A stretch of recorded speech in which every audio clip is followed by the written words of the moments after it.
Hello and welcome to Mad Old Goes Racing, and this week we're having a look at two 2022 Formula cars, one from Racing Studio and the other one from Virtual Racing Cars. Both these mods are for Assetto Corsa, and as you can see as they're going around in the showroom ahead of us, they're very similar, no surprises as they're both based on Formula spec for this year. There are some interesting differences in the way they've laid out things like the side pods, etc., but fundamentally very similar cars. The car number 7 on this side is the VRC version, the 15 on the far side is the Racing Studio version.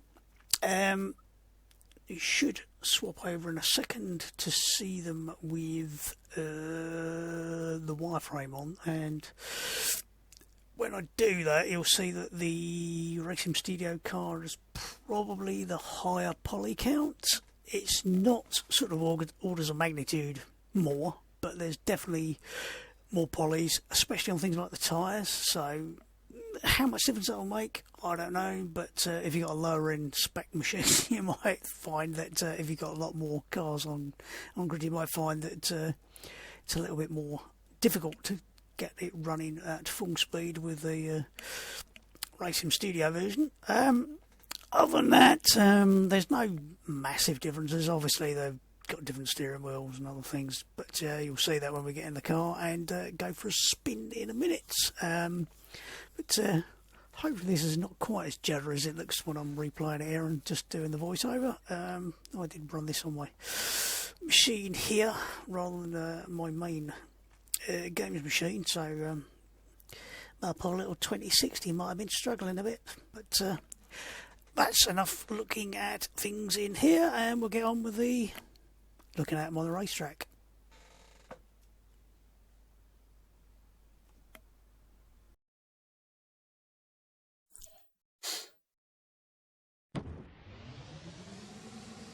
Right, I'm just going to check to make sure I'm actually fucking recording the right thing this time. Yes, hooray.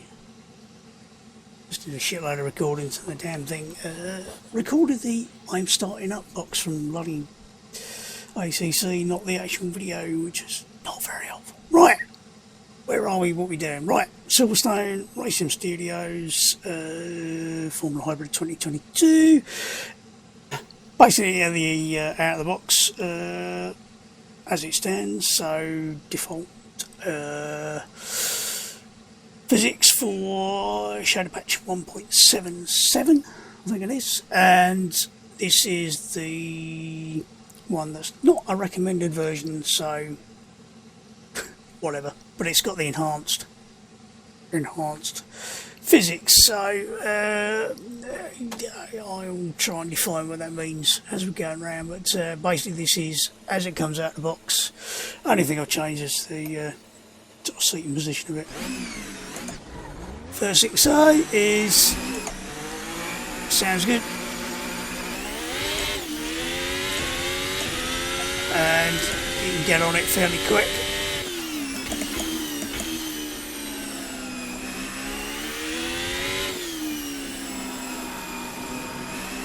Nicely predictable initially, which is always nice. Missed the DRS button, not that it matters a lot because we're on an outlap, but whatever.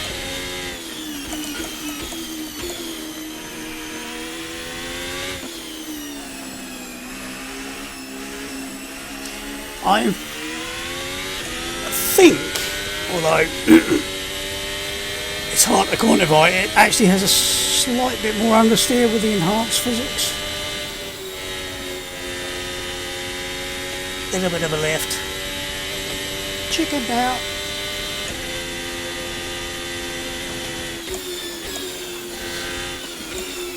And it is a little bit more bumpy through the FFB, and overall with the enhanced physics it's certainly got a lot more lump in the market. Not huge amounts, but not uncomfortably bad.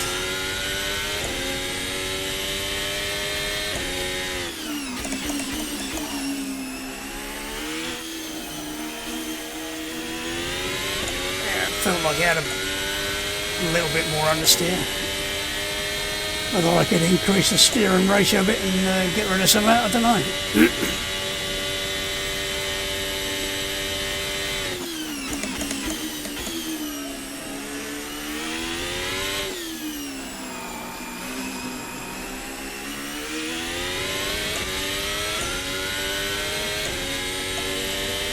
Good solid traction out of a very slow speed corner, so that's always nice to be able to rely on.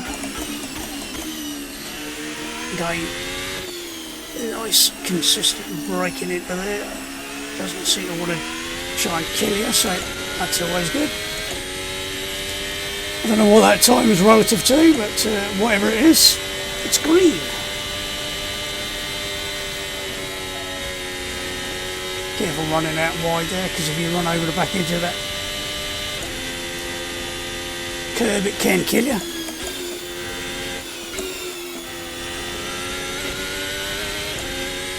It wasn't the best line through there, and I missed a DRS.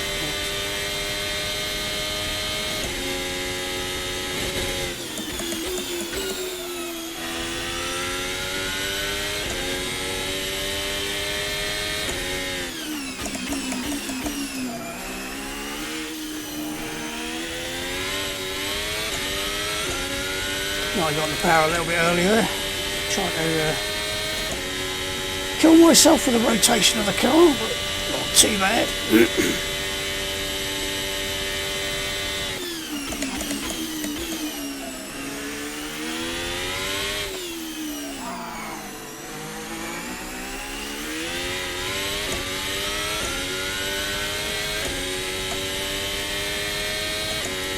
Trying to get away from me a little bit there. Not too bad though.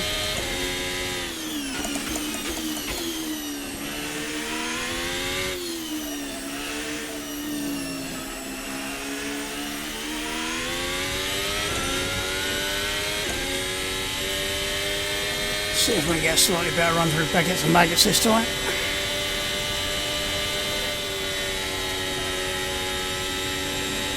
Just onto the curb. It's not so bad.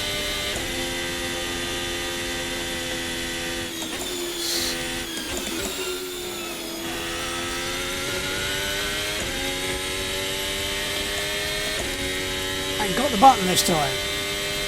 I don't know whether these really are overheating, these tyres, or not, but it's actually saying the left rear looks like it's getting a tad warm.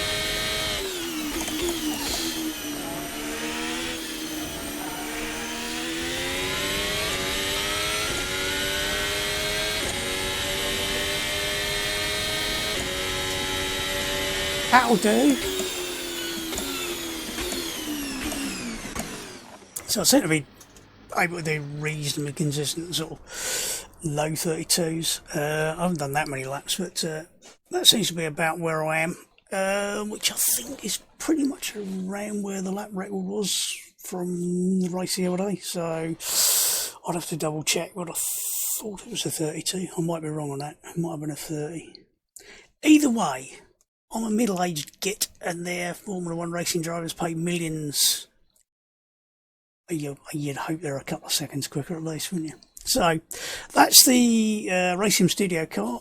Very nicely balanced. Goes with your point. It has decent low speed grip. Maybe a little bit of understeer. Doesn't try to kill you at every opportunity, and is quite nice to drive. So let's see how the VRC car compares. I will try and remember to do the replay, and I'll put it in the corner. I'd forgotten to adjust the number of replays that have been saved, so as well as recording the wrong thing, I hadn't got the replay, so I had to start again. Bloody annoying when that happens. Reckon I'm in. Right, hopefully I've now pressed the right combination of buttons again to get this damn thing to actually record the right fucking thing. Right, VRC Formula Alpha 2022.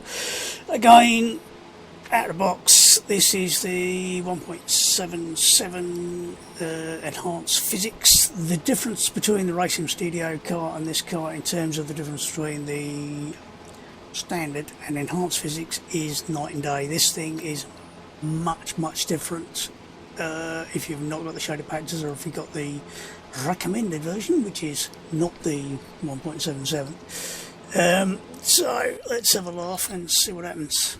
Right, I've actually pressed all the right buttons this time. Now, this thing is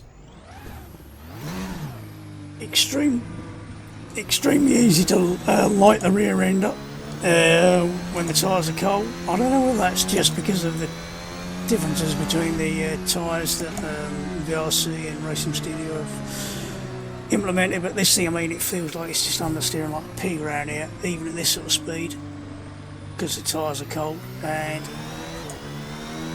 I literally, if I put any more throttle on than that on the outlap, I will be dead. So it's definitely not initially confidence inspiring in the same way as the RSS car is. Oh shit, then it got away from me then. Again, it's like, well, I keep meaning to check the Racing Studio car, see which tyres it's on as default. I'm assuming it's going to be on the sort of middly compound. Even there I could feel the back end wanting to go as I turned in, so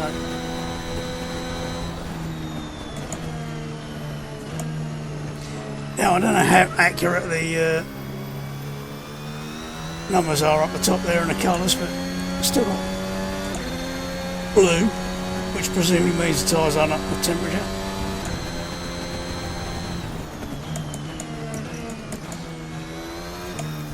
Whoop, nearly lost it then as well.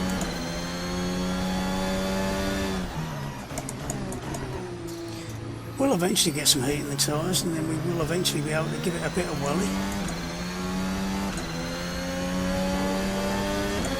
Oh, the blue is starting to get a tint of something other than blue. As we've got plenty of aero load through there, we should be alright, so we just have to be a bit careful through here for a couple of laps, and certainly compare with the Racing Studio car, you're just on eggshells through there.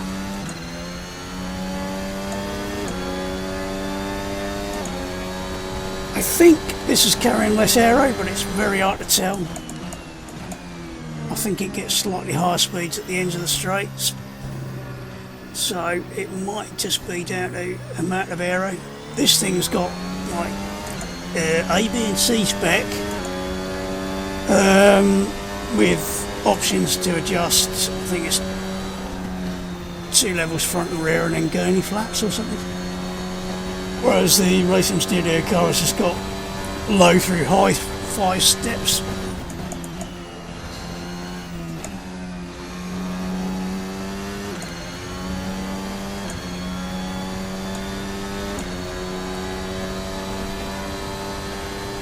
I don't know how much you notice in the getting bounced around through the corners. The FFB is hard work. Through the amount of bouncing that's happening.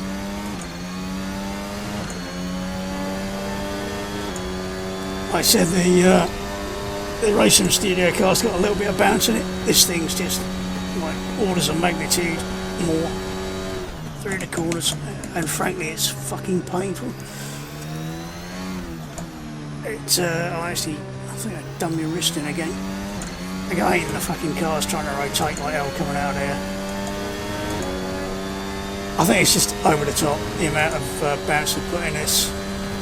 And I know some people have said, oh well, it bounces a lot more, it's got porpoise in it, must be more accurate. All the teams are trying like fuck to get rid of the porpoising. Why would you add it in a sim? Why would you default the car setup to cause this much porpoising, especially if it causes people to have issues? And this thing basically is trying to fuck her as hard as a Conservative MP who's been out on the piss all night.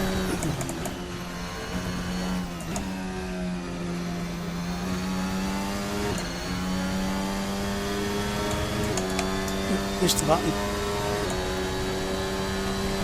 So yes, the two cars, this one's definitely harder work to drive.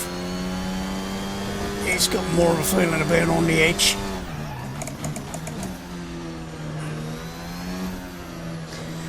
Like I said, how much of it's down to differences in aero, I don't know. All I do know is that was not a great lap.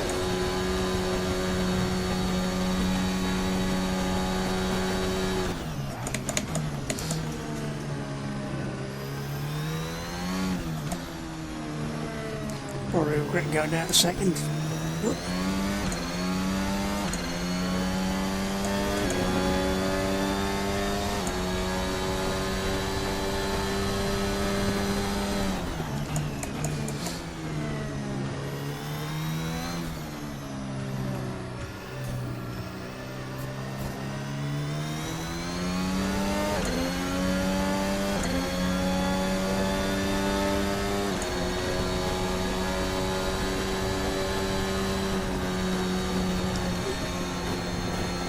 Didn't feel nice. Look at that.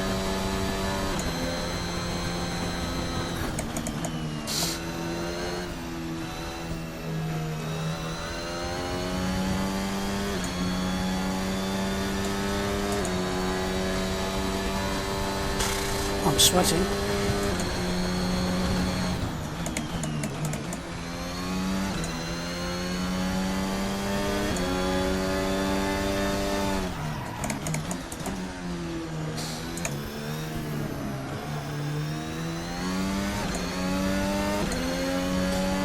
I think the tyres are definitely up to pressure and everything now, so let's see if we can get a slightly better lap in. Again, this thing's like, oh god, it's just... Why am I having to wrestle it so damned hard to get around a corner?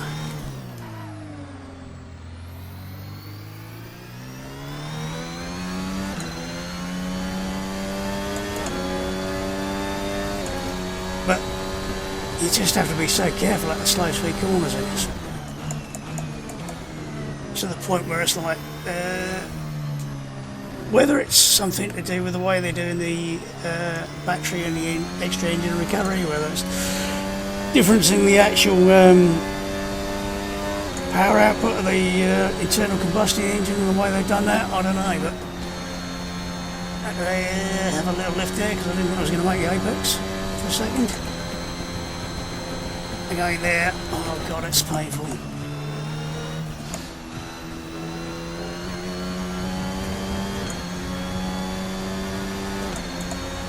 How do I lose that much time?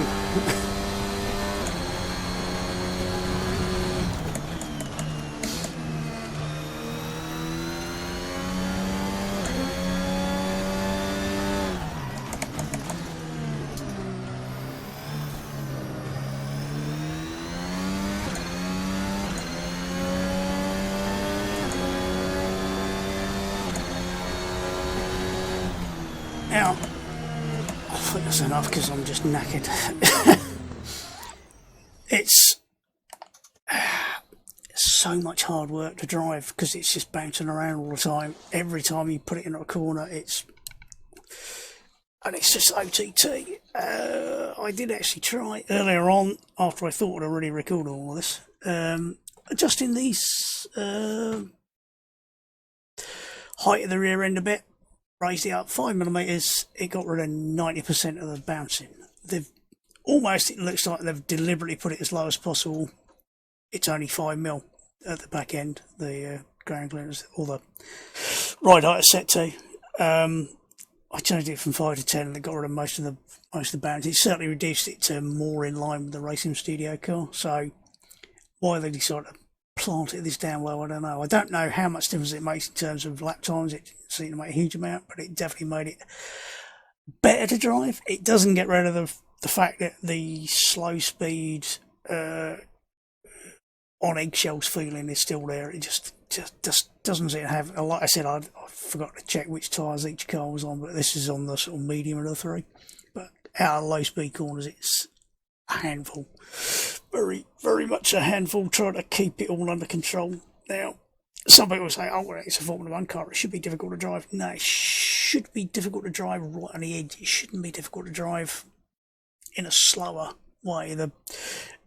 The electronics are set to sort of produce low amount of power for the sort of battery assistance for the electric motors. So I'm assuming that would mean that they're giving the minimum at lower speeds or lower gears to stop you actually overpowering the rear tyres, because it makes sense. So there's probably a manual mode that I could set that would allow me to fire around with it a bit more and not have it produce any power at all coming out the corners. But the graphs on the engine, difference between the Racing Studio and this virtual race cars one, night and day. So I don't know where they got their data on what the engine should be doing, but this thing just feels like it's got a much peakier engine. Whether it's just the engine, whether it's the engine along with the battery boost, I don't know. But whatever it is, it's a lot more difficult to drive consistently. I can drive it. You can't say that I'd like to do a race in it over any sort of distance.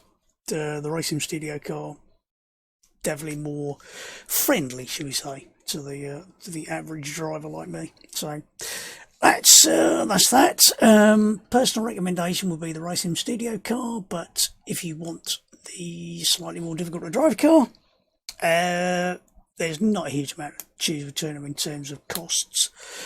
I think they're both like £4.50, something around that. So they're not hugely expensive, either one of them. But like I said, I prefer the Racing Studio car. I know other people will prefer the other one, but horses for courses. That's why Mods is available. Of course, if you're going to have a league or something using sort of 2022 F1, you're stuck in a position where do you allow both? Do you only allow one? Don't know. That's for you to sort out, not me. Right, so that'll do me for now. Enjoy racing, have fun. Try not to break your wrists with overly bouncy cars. I'd also recommend IMS2's latest 2022 car because it's quite nice to drive. So have fun, enjoy yourself, and I'll see you soon. Goodbye.